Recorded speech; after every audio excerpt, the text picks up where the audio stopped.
Today is Monday, October 9th, 2017, and I'd like to call to order this meeting of the Goose Creek CISD Board of Trustees. Before proceeding with tonight's agenda, I would like to remind everyone in attendance that the meeting is being recorded through video and audio technology. At this time, I ask that everybody silence or turn off your electrical devices. Thank you very much. Ms. Laredo, was this meeting properly posted? Yes, it was. And do we have a quorum? We do, barely. We have 4 here. We have 4 present. All right, Dr. Duarte, would you now lead our opening exercises? President Richard, school board members, Mr. O'Brien. The opening exercises for the October 9th, 2017 board meeting will begin with the prayer led by Augustine Laredo. Everyone please rise.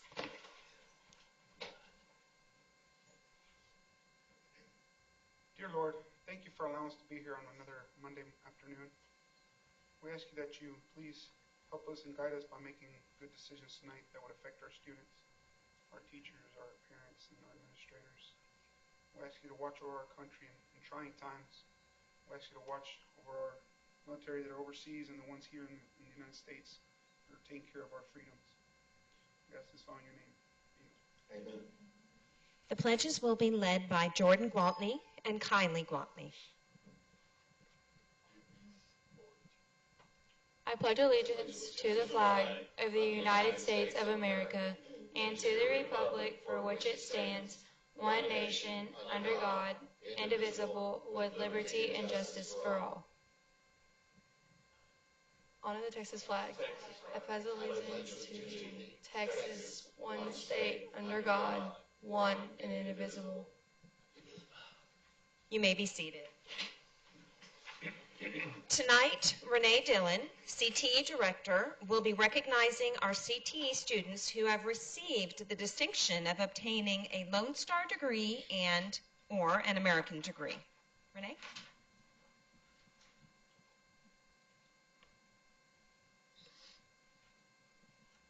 Good evening. Goose Creek CISD offers many opportunities for students to exhibit the knowledge and skills they learned in their classes through career and technical student organizations. One of these organizations, the FFA organization, makes a positive difference in the lives of students by developing their potential for premier leadership, personal growth, and career success through agricultural education and a competitive environment that encourages students to build their leadership abilities and technical skills.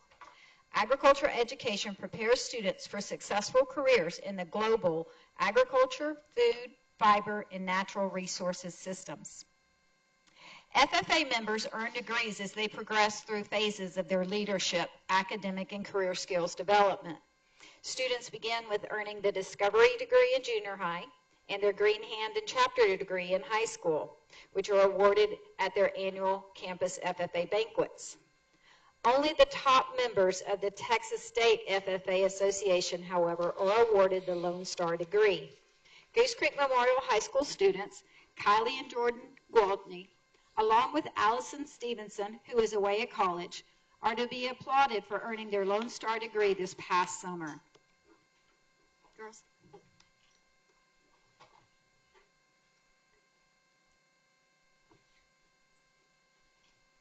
To earn a Lone Star FFA degree, members must meet many requirements, including the following: earned and productively invested at least $1,000, worked at least 300 hours in a supervised agricultural experience, demonstrated leadership ability by serving as an officer, chairperson, or committee member, completed at least 10 FFA activities above the chapter level, in at least 3 of 6 different categories, and completed at least 25 hours of community service. These students are under the supervision of Cammie Johnston. One more picture. And Principal Susan Jackson.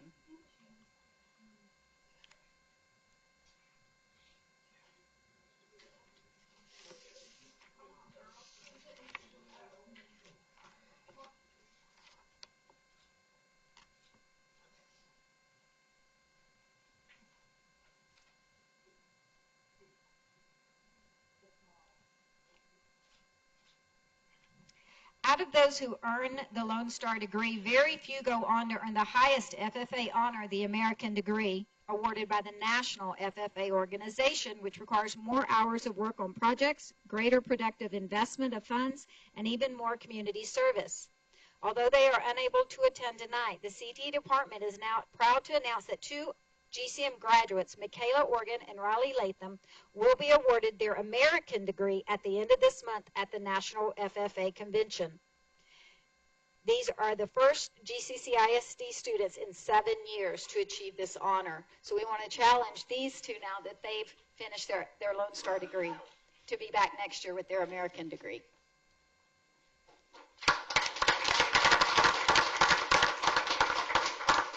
Thank you, Ms. Dillon. Congratulations, ladies. We're very proud of you. Ms. Dillon, I'm sorry, if I may, and I apologize, but I just want to say that I think that the FFA is a wonderful program. My son does FFA at Lee, and it's like last year because of his career path, he had to be in some other class, couldn't take it last year, and all he complained about is how he couldn't be at FFA. So I thank you as an instructor, and I commend you young ladies for doing such a great job. Thank you. Okay, Ms. Woods has shown up at 6:36. Thank you, Ms. Woods. She has a role. Okay. All right, next on our agenda, citizens' participation. This is the time that the board will hear any public concerns or public comments from those that have signed up to address the board. Before hearing such matters, I would remind each speaker, we have one this evening, that you are limited in your presentation to 5 minutes, and that you should not identify any teachers, administrators, staff, or students by name in addressing your concerns or comments. Pursuant to state law and board policy be illegal, the board cannot consider or take action on your concerns at this meeting unless it pertains to an item on the posted agenda for this meeting. Any deliberation or decision on an item that is not posted for consideration at this meeting shall be limited to a proposal to place the subject on the agenda of a future meeting. Our speaker tonight is Mr. Jordan Garrison. Jordan is a student at Sterling High School. Come forward. Jordan, Mr. Laredo is our secretary, and he will be giving you 5 minutes of a warning after 4 that you have 1 minute left if you're still speaking, okay? Okay, thank you. My name is Jordan Garrison. I go to Ross S. Sterling High School, and I am a sophomore. I am seeking to talk to you all today about the change of dress code for males to have the ability to wear earrings, so for that girls are able to wear as many as they want. And I wanted to at least come here and talk to y'all about the possible change of dress code. I'm not standing here to ask y'all for me to be able to wear 30 earrings just in one ear. No, I just want to wear at least one earring in one. It could be a stud type. There can be a limit to it. I just want to be able to express myself and who I am, and to be able to wear earrings. Even a retired corporal, the reason why I've done research, the reason why many people have said that they came up with the rule in the first place is because it's due to gang relation. But it's the 20th century, and people aren't using earrings as a proof that they're a member of the gang, and I don't like that people are using that as a stereotype and filling me in as just because I'm wearing an earring doesn't mean I'm either a gang or I have a certain sexuality. It's the 20th century, and get over it. Anyone should be able to wear earrings and just them be a human, and they just like earrings. There's no use of there's no use of confiscating and having the AP for that specific grade level and be taking those earrings. There's no use of it. There's just wasting time, and there's no point of getting the parent to come back up and get the earrings. And it's not getting in the way of any education. If they're saying that it's a problem of education and that's dealing with the student, it's not that they're not able to learn due to earrings. And people that can't learn because of earrings, there's more problems lying underneath that. And that there's nothing in y'all's ways of changing this rule, and this doesn't affect you at all. I go to school with this. I'm in this environment. I live with it. And I've asked many people, and I've asked if it's a distraction, and more than half of them don't even say it's a distraction. They are more distracted with phones and with people in the classrooms more than earrings are. And I'm sure that I can guarantee this is at the bottom of y'all's list of worries, and this doesn't have anything to do with saying that this is a problem. I just want to get it changed, and I'm just asking for equality and for everybody to express who they are and how they want to express that. Thank you. Are there any questions? Thank you very much, Jordan. We cannot ask questions. Oh, y'all can't? Okay. Thank you very much. Thank you, Jordan.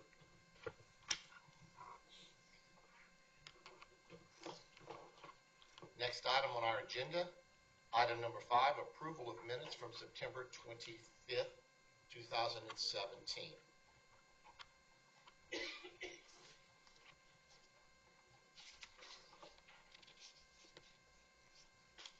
Hopefully everyone has had a chance to read over them, and I'll seek a motion at this time. Move for approval. Second. I have a motion from Mr. Laredo, a second from Mr. Ben Poppy to approve the minutes from September 25th as submitted. Any discussion? All in favor, please raise your right hand. That motion carries 5 in the affirmative, 2 people absent.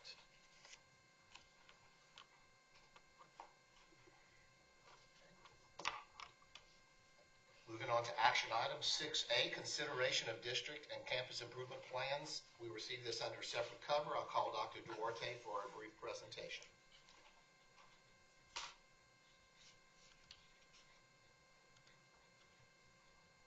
I might note this is part of our annual requirement to present this to the Board of Trustees.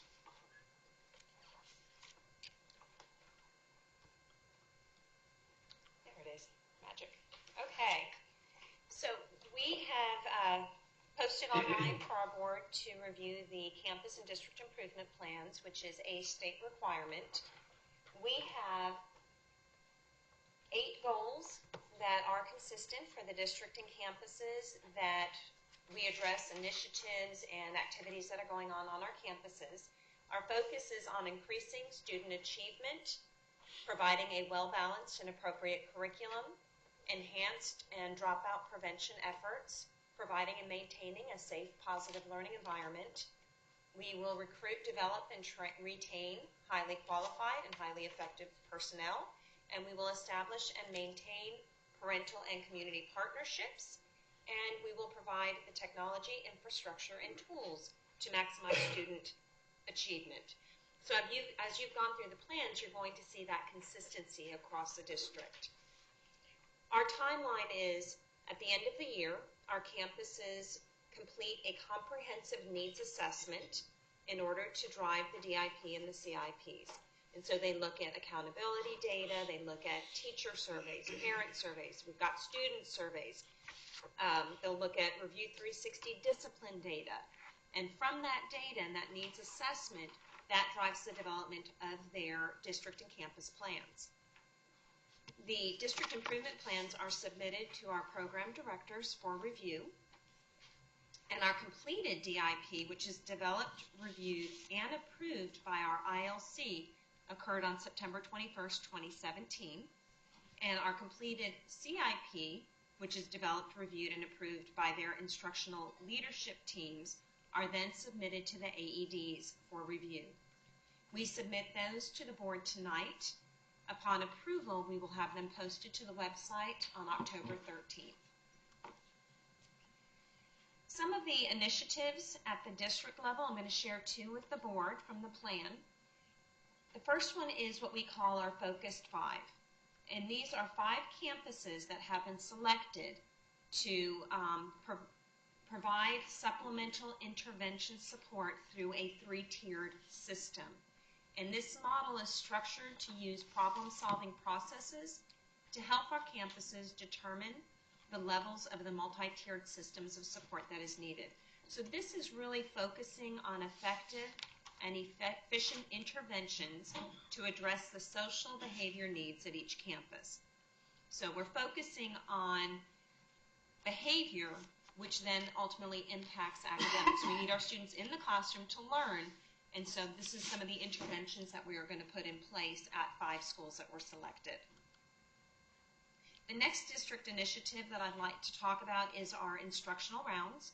We started this initiative last year, and we had 6 campuses that were participating. And so we've added 3 new campuses. We have Baytown Junior School, Cedar Bayou Junior School, and Travis Elementary. And our instructional rounds is all about adult learning. It's looking at a problem of practice, something that we want to grow professionally on a campus with, and then we use the instructional rounds, a team of teachers and administrators and district staff, to look at how to observe and analyzing and then affecting teaching in the real classroom with real teachers and real students. So you identify that problem of practice, we look to see how it's happening in the classrooms, and then that drives some of the staff development and the conversations that the campus would have on that. The focus of your instructional rounds is to increase student achievement, strengthen instructional practice, and drive dialogue about teaching and learning. Then what we do is we ask each of our campus principals to give us an initiative that they would like to highlight with the board. And so we're going to start at our high schools. In Goose Creek Memorial, their focus is 25% of their students completing 12 or more college hours prior to graduation. And so they're really looking at scheduling, course options, student graduation plans. They're testing all of their juniors on the TSIA, which is your admissions test to take college courses. And they're looking at identifying students to take the HB5 and those dual credit courses during their 18-19 school year. They want to increase the number of dual credit courses taught also by their teachers. So they have a focus of hiring staff that have the qualifications to become SACS accredited. Impact Early College High School, they want to improve support systems for students. So they have a focus of building upon and expanding the family concept.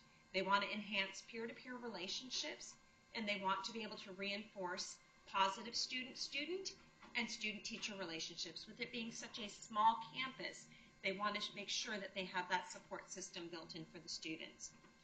Lee High School has created a mentoring program called the Robert E. Lee Wings Program, and it is specifically targeting their African American students with a focus to help increase student achievement and participation in school. They've got Sterling High School, which wants to improve the overall performance of their English learner students by 10%. So they have identified a team of core teachers who have been selected to lead their ESL PLC meetings, and they're going to be addressing the needs of the English learner students by giving strategies for implementation, and they're serving as representatives, sharing information with their individual core PLC members. Peter E. Highland is focusing on building a collaborative culture through high-performing teams of teachers and staff, with their focus being that they maintain enrollment in school of their teen parents. They want to make sure that those teen parents graduate with a high school diploma. Point is they looked at their data. What their focus is on is recidivism and making sure that students get back to their home campus as quickly as possible. And so they looked at their discipline plan, and they have an emphasis on deterring disruptive behaviors. So what they wanted to do was revamp their point system. The old system was very punitive in nature, and with positive behavior intervention supports, they really needed to rethink and focus on positive outcomes. So their point sheet is monitoring 5 core values. And the team of teachers have worked on this, and it's being respectful, using appropriate language, class participation, dress code, and following instruction. Another initiative that she wanted to focus on is what they're doing called daily debriefing. And they're bringing the team together daily to address any concerns, any student needs, and as a team, they can focus on solutions to potential problems. So they're being very proactive on the campus to ensure that all the students' needs are met. They also are highlighting daily accomplishments, and if a teacher has done something great during the day, they are being identified as being on point. So once a week, they have a drawing for the on-point teachers, and they have an opportunity to win gift cards. Stewart Career Tech High School, they've got their first freshman cohort, and they really want those kids to start off on the right track. So they have developed individual goal setting and tracking sheets with the students. So this is going to be a student self-monitoring with the support of teachers to ensure that they're on track with grades and graduation plans. The junior highs, Baytown Junior School is going to provide additional time and instruction for struggling students. They've really got to focus on Tier 2 and Tier 3 interventions. So they've identified the students in 6th, 7th, and 8th grade. They're going to provide Tier 2 interventions through their advisory, flexible groups, and invitation tutorials. And then they have Tier 3 interventions, which has guided reading and math classes. So they've hired some retired teachers that are coming in and working directly with our Tier 3 students. Gentry Junior School, they have a new PBIS system, and they have what they call the ICMM cards. And Gentry believes that creating this reward system and having more structure is going to help both our staff and students. They have teamed up with their PTSO and their PI, and they've been able to provide incentives for good behavior. And they believe that this is going to impact star scores by ensuring a safe and positive instructional school culture. They say happy students, happy scores. Highlands Junior School has a focus on special education students in 6th and 7th grade in their ELA resource classes. And so they are teaming that resource teacher with a strong core ELA teacher. And so that collaboration is going to help focus on providing grade level content and additional support for those students. We also mentioned the TIE program at the last board meeting, and that is a mentor program that focuses on students and providing life skills and goal setting opportunities with a focus on African American, Hispanic, and economically disadvantaged students. And Horace Mann has an initiative to incorporate anchor charts school-wide, which gives that visual representation of what the students are learning, really supporting your English language learners. They also have their Tier 2 intervention during class. So teachers will provide the lessons, and then they'll work with small groups to provide those Tier 2 interventions immediately versus trying to wait till another time. They also have their Glades room for positive behavior support and social skills. Our elementaries, Alamo is going to continue to use professional learning communities, focusing on vertical and horizontal planning, data disaggregation, intervention, and enrichment groups with a focus on your level 3 scores. It also connects to staff development to help teachers and students become more successful. This is all a part of their continuous improvement cycle. Asheville Smith is restructuring their PLCs with a focus on their interventions. And so what they're doing this week is they have begun their PLCs, and they're going to start their first AI time. And that's their alternate intervention time for students that are struggling. And they're going to be focusing on the 4 questions. They're going to use the data, and they're not going to have what they consider to be generic tutoring. They're going to restructure it so it's very focused and targeted for students' needs, and they believe that this restructuring plan is going to provide higher percentage of passing on the STAR test. Austin has focused implementation on PLCs to develop teachers and academically support students at all levels. And we've got Banuelos Elementary, who walks through their PLC process of setting goals for students, monitoring those goals through student data, and then taking that data and looking at ways to enrich students' instruction during their alt time. And then they are going to monitor those data meetings and how teachers are going to use the data to plan instruction. And all of that connects to their AI time. Bowie, she has a focus on providing opportunities for the staff to attend the Kagan Structures training, and this really focuses on student engagement in the classroom. So she has all of her 1st through 5th grade teachers who were trained for 3 days at the beginning of the school year, and then she'll have days 4 and 5 throughout the school year to focus on that expectation. They even used some of the structures with their own professional learning when the staff came back from their time off from Harvey, and it's really increasing student engagement, which they believe will have a positive impact on student success. And then she also has a focus on literacy training in K through 2. So they want to improve the balanced literacy components in the classrooms, and they are piloting the Fontes and Pinnell, which will focus on balanced literacy. Carver is providing interventions for all students not meeting campus, district, and state expectations in math, reading, writing, and science, with an emphasis on accelerated instruction. So again, that's their alternative time. They have extended day tutoring. They are providing LLI in kindergarten through 2nd, and that's a reading support program. They have level of technology implementation in 5th grade.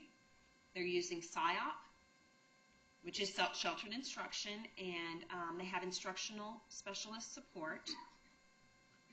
GT, special education at risk, and bilingual, pre-K through 5th is their focus.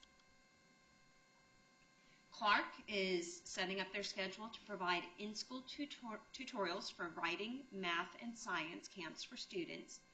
They are conducting CAR meetings, and that is bringing the parents in, and they sitting down and meeting with the teacher to identify how the student's doing in the classroom and any deficiencies. So at the very beginning, parents are on board on where those students are academically. They have writing training and writing feedback monthly for PK through 5th grade students and teachers. Crockett is going to utilize PLCs to facilitate data meetings to target specific TEKs and objectives and implement plans for closing the achievement gap in all content areas for all students. It's through those PLCs that their team disaggregate and analyze data and grade distribution to target specific learning objectives, determine strengths as well as areas of concern, achievement discrepancies among various student demographic groups. So they will be doing that throughout the year. Days Zavala's, which she calls the most wide-reaching initiative this year, has been their reconstruction of their positive behavior intervention system in conjunction with training their staff in the Kagan win-win discipline. Their needs assessment had indicated that within school context and organization, their biggest problem was the need for measurable behavior goals supported by a plan of improvement. So the ILT determined the root cause and that it was due to multiple changes in leadership over the last 8 years and a lack of consistency from leader to leader. So they are approaching PBIS and win-win discipline from a grassroots teacher-led process. So their PBIS team created a systematic and positive process to reward both children and adults for meeting expectations. Harlem is going to be piloting the Fontes and Pinnell program for K through 2. Highlands has an initiative in partnership with Lee College, and they are becoming a college-bound ready campus. We have Hopper, who is really focusing on their interventions for students in Tier 1 and Tier 2, and I did not include in here, but she has a beautiful visual that really breaks down for teachers what those interventions need to look like. Lamar is going to provide additional workshops for parents, focusing on how to support their child instructionally. So they're going to have make and take nights, they're going to provide academic activities, and they're going to leave with their own games and activities to practice with their child at home. At San Jacinto, they are going to track students' progress using a reading and math data board, and that's going to include students' reading levels and the math TEKs being targeted, and also a focus on RTI, response to intervention. They are fluid. The boards will constantly change, and they will reanalyze data as they receive that. The interventions will be tracked and discussed during each PLC, and they are going to decide collaboratively what interventions should be prescribed for each student. So it's going to be very intentional and focused. Travis is going to have built PD into the school day. And so their master schedule is adjusted to offer 45 minutes on either Tuesday, Wednesday, or Thursday. And grade levels are going to go every other week on an alternate schedule to study more about the initiatives and the area of focus. So they're going to connect their PD to their campus improvement plan with initiatives like writing and conferencing with students. And Victoria Walker is going to collaborate in PLCs to ensure that all student populations have access to a rigorous and viable curriculum, focusing on student performing and planning and implementing individual intervention plans and enrichment accordingly, using formative assessments and ensuring that they have depth and rigor. They implemented this process last year with fidelity, and they believe that it played a big role in their students' progress, and they will continue to make this a priority on their campus. And this here is a picture of Bowie Elementary when they came back the day that they returned from their vacation with Harvey, and it shows some of the strategies and the interaction and the engagement that they would be doing in their classrooms that the teachers were able to do. So that's just a snippet of what you had in the campus and district improvement plans. These are working documents, so they adjust and change based on the needs, based on the data that they receive throughout the school year, but we are requesting that the board approve these documents. I have a couple questions. Number one, the Lee and Highland also, but more specifically Lee, in talking about targeting African Americans, I don't know that that's necessarily perhaps the language that I would use. There are more than just, I know we have our scores show that there's an issue with our African American population. I just don't know that targeting our African American students is necessarily maybe the best wordage to use, considering there are other kids that have needs.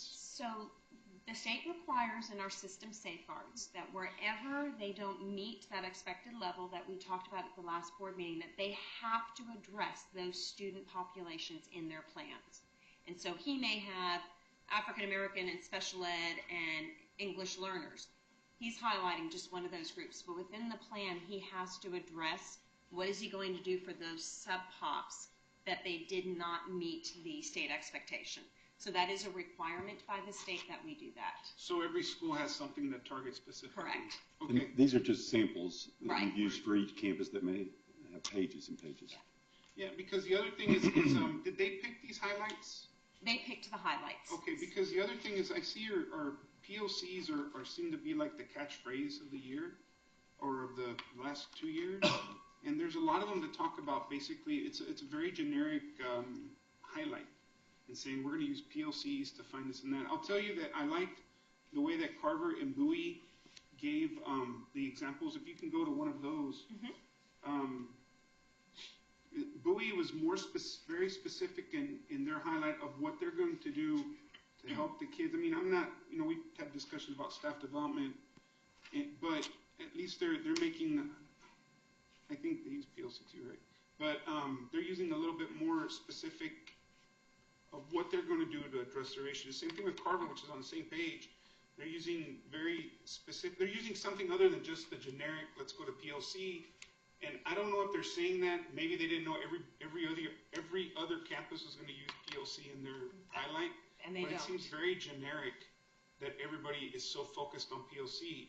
And we have issues in our district that require, I would think, some out of the box thinking to try to address. And I'm hoping that the principals understand that we can't go back to the well and keep drawing the same thing because the plan's not working.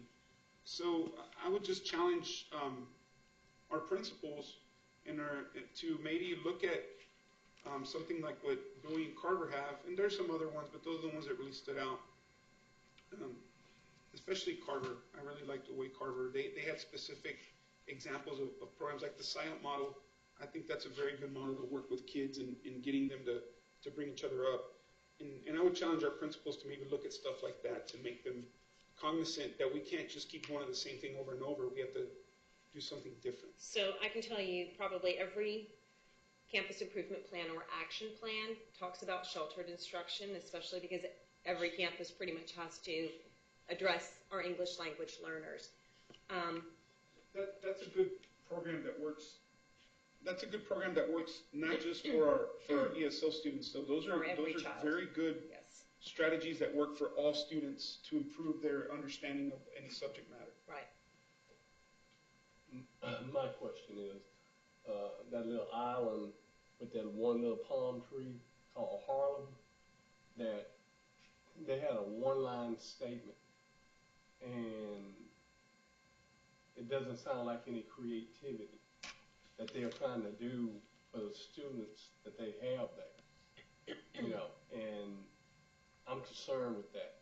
So if you go back and look at their entire plan, you're going to see a lot of that creativity in there, and their action plan is very strong. They really identify areas such as empowering writers to focus on the 4th grade writing. They talk a lot about the sheltered instruction strategies for the teachers. So you're really just getting one little snippet. And the Fontes and Pinnell for Harlem is a pilot for some of our campuses, which is a very specific program connected to our phonics and reading instruction for the lower grades. So that is something new for the campus that she put in. But yes, hers is much shorter than a lot of them. But if you do go back to her plan, she's right in line with all the other campuses. So basically, if she's right in line with all the other campuses, my curiosity, because I look at other districts and I see the ratings, out of their scores, like out of 10, this campus got 8, this one got this. Do we have that where we rate all our campuses based upon their scores and say, okay, Bowie, out of 10 with testing and everything, they scored an 8? Because I know that people in real estate and everything look at, when they selling a home, what is the rating of your school? And I've seen people say, well, I don't know if I don't live here because their ratings are lower than the ratings on the other side of town. So all of our campuses are Met Standard, and that does include Harlem Elementary. So we have no required improvement schools. When we present the data to the campuses, even when I give it to the board, I do give it to you based on our highest performing to our lowest performing, so that our principals can see exactly where they fall, and then from that they set their expectations within their action plan. So that's where it may be that they're focusing on a certain population based on that data, or just in general, reading is something I've got to work on. And so Harlem may be doing Fontes and Pinnell because their scores in reading were a little bit lower, and so we need to provide some support and resources for our students instructionally. So do we have that information from 16, 17, or whatever? Yes, and I give you 2 years data. Okay. So you've got the previous year. We did that presentation, like 2 months ago. Last board meeting we did based on demographics, right? And then before that we did all students. But I can have Ms. Garcia send you the PowerPoint. Yeah. Dr. Huarte, I want to thank you. I know it's a daunting task to take those 900 pages in those 2 4-inch binders right there and put it into a 10-minute presentation. And I would remind the board that the entire plan, all 900 pages, was sent to us under separate cover. So if you wanted to go into details and see what each individual campus in your district may be doing, you have that at your leisure to be able to scour through those 900 pages and find the complete reports. Thank you. Thank you. Thank you, Dr. Corte. Okay, this is an action item that the board needs to consider at this time. Move for approval. We have a motion from Mr. Laredo, a second from Mr. Van Poppy to approve the campus and district improvement plans as presented under separate cover. Any further discussion? All in favor, please raise your right hand. Any opposed? Any abstentions? We have, motion will carry 4 in the affirmative, 1 abstention, and 2 absent. And I lost my computer screen. All right, action item 6B. Okay, action item 6B is consideration of resolution regarding supporting a culture of voting in Goose Creek CISD. This was brought to administration by a board member with the concern that there is some apathy across the state in general for voters, and although teachers have a better record of voting than non-teachers across our state, there's still room for improvement upon becoming knowledgeable and educated about such items to vote for in a candidate, what they support and what they don't support. So I'll just read the resolution quickly and ask the board to consider passing this resolution. Whereas the Texas Education Code, sections 276.001 and 276.004 protect an employee's right to vote, whereas exercising one's right to vote is a civic duty that should be encouraged and promoted. Whereas the Board of Trustees of Goose Creek CISD seek to create a culture of voting and encourage all district employees to model responsible citizenship for the benefit of students. Whereas public education and the educated citizenry created by public education are the greatest safeguards to the state of Texas in the continuation of a free society, and the institution of public education is best protected by a robust and informed electorate. Now therefore be it resolved, 1, that the Board of Trustees of Goose Creek CISD supports a culture of voting and seeks to encourage maximum participation by district employees and eligible students in the elections process. Number 2, that the Board of Trustees of Goose Creek CISD authorizes the administration to take steps necessary to ensure maximum participation by district employees and eligible students in the elections process, which may include creating district communications that inform employees and eligible students of the importance of voting, creating district communications that inform employees and eligible students about when and where they may vote, creating district communications that encourage employees to participate in voter pledge programs such as TexasEducatorsVote.com, creating district communications that encourage employees to use third-party tools to learn about candidates' positions on public education, such as TeachTheVote.org and Friends of Texas Public Schools, conducting campus or district-wide assemblies that promote a culture of voting, implementing administrative procedures that provide time during the early voting period for employees to vote, implementing no-cost incentives to promote voter participation, such as permitting employees with an I voted sticker to wear jeans and such, encouraging district and/or campus coordination with volunteer organizations such as the PTA, PTO, or Retired Educators Group to encourage and facilitate the district's effort to create a culture of voting, as proposed by administration to be adopted on October 9th, 2017 by the board. I'd like to move for approval. I'll second the motion. We have a motion from Mr. Laredo, a second from Ms. Woods to approve the resolution regarding supporting a culture of voting in Goose Creek CISD. Is there any discussion? Hearing none, all in favor of the resolution, please raise your right hand. That motion carries 5 in the affirmative with 2 absent. Okay, we now move to 6C, consent agenda. The administration recommends approval of number 1, resolution nominating candidate for position to the Board of Directors of the Chambers County Appraisal District. Number 2, 2017-18 Communities in Schools, CIS of Baytown Memorandum of Agreement. Number 3, Legal Services Retainer Agreement with Walsh, Gallegos, Trevino, Russo, and Kyle, PC. Number 4, Tax Refunds. Number 5, Superintendent's Expenditures. Is there any questions? Are there any questions? I'm sorry. Hearing none, I'll seek a motion. I'll make a motion. Second. Motion from Mr. Sampson, a second from Mr. Ben Poppy to approve item 6C, 1, 2, 3, 4, and 5. Is there any discussion? Hearing no questions, all in favor of the motion, please raise your right hand. Carries 5 in the affirmative with 2 absent. Okay. Next, 6D, future board agenda items. Does anyone on the board have a specific item they would like to see on a future agenda? Mr. Short, I have 2. One is in regards to the earnings. for the young man, Mr. Garrison, spoke of today. And with that theme, another one I'd like for us to look at is shaving. I wasn't really aware of the fact that we make our students shave. I mean, I don't want them to wear hipster beards that go down to their chest, but as far as like having something that's close to the skin, you know, the kids sometimes they will have these designs and, you know, whatever. I believe the term in the dress code is facial hair.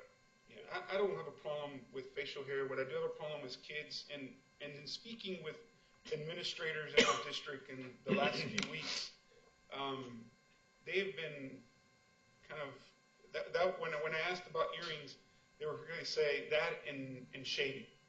Because at the end of the day, I'd much rather kids be inside the classroom learning. And I know that there's argument about what if anybody walks on campus. I know they can have a mustache. I don't have a problem with a kid having a close shave with a close little bit of facial hair. Once again, I don't know how to word it. I know our administration figured it out when we were doing the hair issue, having long hair. So those are two things that I'd like to visit. Would be the earrings and also the facial hair. And both of those would be on male students. Can I assume that? I'm not going to answer. Whatever it may be. Our speaker tonight did speak Yes. about earrings on male students. Yes, Okay. yes. All right. Okay. So those two items, the earrings and the facial hair. Okay. So noted. Any other future agenda items that you'd like to see? Any board members present?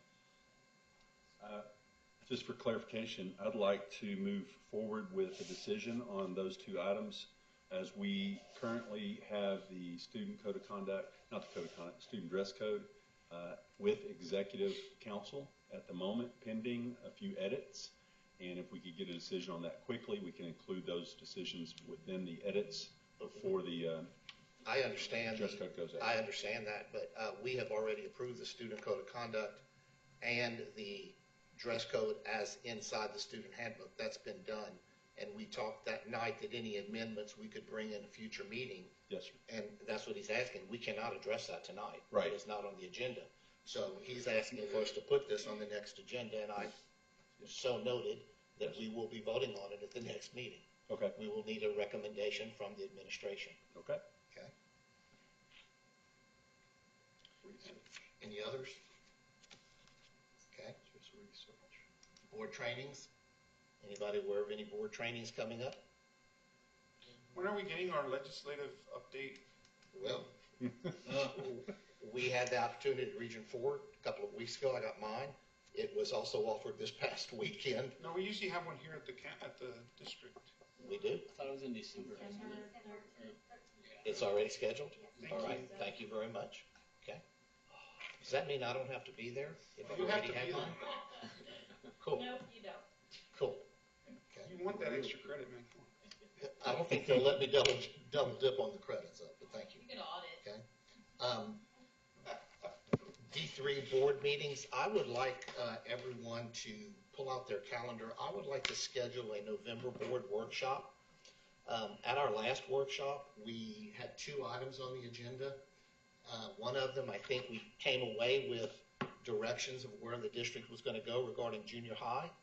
And I think we left that workshop with 2 possibilities on the table regarding high school configurations. And I would like to have that workshop in November so that we can act on that, so the district can begin moving forward with any plans that this board would like to see in the near future on our high school configurations. So what I'd like to do tonight is propose a workshop the week before our November 13th board meeting. So On the 6th? Either the 6th or the 9th. The 6th is a Monday, the 9th would be a Thursday. I can do the 6th. I would like to do the 6th. Is there any objection to anyone on a workshop on the 6th of November? I can't do nothing that week. Can't do anything that week? Yeah. Okay, all right. They Ms. had Woods, how about you that week? The 6th is fine with me, the 9th would be fine as well. Okay. That's the only problem. Okay, I hear 4 people okay with the 6th. Would the, And And Mr. Sampson's If not it available. changes, if you set it up for that, maybe I can get out of this other committee. You know. Well, I was asking we could possibly, no, can't look at November 2nd, I'm sorry. Let's- What about okay. October 30th possibly? Oh, we have a, yeah, October 30th? is that too soon? I don't think it's too soon. I believe the administration, correct me, Mr. O'Brien, if I'm wrong, has all the information we would need to look at the two scenarios that were addressed at the last board workshop. Yes, sir. Okay? What would October 30th look like for everybody? I know it's the last of a month, so I think Mr. Pete Poppy would probably be available since it's the last Monday of a month. You're good. Mr. Sampson, how about October 30th? That's what I'm trying to You're make. looking? Okay. Make my Ms. phone Woods? work. That October 30th is fine with me. Okay. October 31st, I'll be trick-or-treating. Yeah. I'm sorry, my son will be trick-or-treating, wink, wink. Yeah, you're not gonna wanna see me that night. That's on a Monday. It's a Monday. Yeah, I think I can make it. Okay. All right. So we're going to schedule that for 6:30 on October 30th. This is Ms. Garcia? Okay. Thank you very much. Anything else? With a single topic, high school configuration. Yes, sir. The single, or are we gonna, we're not gonna talk about the junior high? No, it's gonna, one topic, One topic. configuration, whatever. I think the board has already given its direction to the administration on how to proceed on the junior high issue. Okay. Okay. Hearing nothing else, we'll now move to E, which is closed meeting. The board will now recess into a closed session pursuant to the following sections of the Texas Open Meetings Act. Governmental Code, Section 551.071, 551.072, 551.073, 551.074, 551.075, 551.076, 551.082, 551.083, 551.084, and 551.087, and I will tell the board all of those will not come into play during our closed session tonight. And while the board was in closed meeting, moving on with our agenda, we are now at G, consideration of personnel. Mr. O'Brien? Administration would recommend that the board approve elections and accept resignations as presented. I move that we do that. I second. Motion from Ms. Woods, a second from Mr. Ben Poppy, that we approve the elections and accept resignations as presented. Any discussion? All in favor, please raise your right hand. Motion carries 5 in the affirmative with 2 absent. Next, I will seek a motion to adjourn.